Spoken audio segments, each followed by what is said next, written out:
دیکھنے میں یہ آیا کہ جس وقت ہم دین کے زیادہ قریب ہوتے جاتے ہیں تو ہمارے اندر ایک سختی، ایک اسٹفنس، ایک ریجڈ ہم بہت زیادہ ہو جاتے ہیں، اور یہ ہے کہ بہت سارے لوگ ایسے ہیں جو اتنے ریجڈ ہو جاتے ہیں کہ اپنے علاوہ کسی کی بات سننا پسند نہیں کرتے، اور جو کوئی اسلام کی بات کرے اس کو اپنے سے کمتر سمجھتے ہیں۔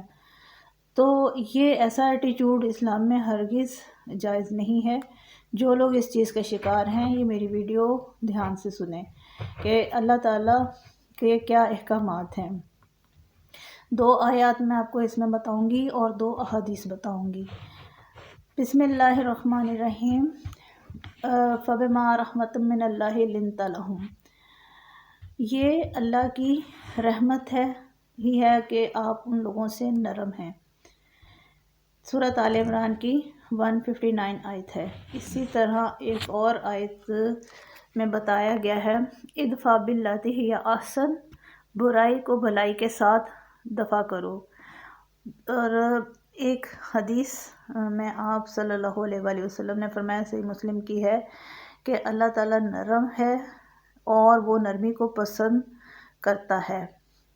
اسی طرح ایک اور حدیث ہے صحیح مسلم میں کہ جس چیز میں نرمی ہوتی ہے وہ اسے خوبصورت بنا دیتی ہے۔ اور ایک جگہ پہ آپ صلی اللہ علیہ وآلہ وسلم نے فرمایا، جو نرمی سے محروم ہوا وہ خیر سے محروم ہوا۔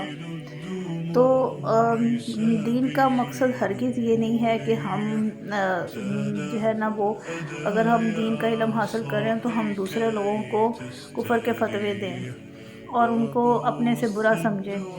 تو ہمیں دین ہمارا یہ سکھاتا ہے کہ ہم ایک دوسرے کے ساتھ نرمی کا رویہ رکھیں۔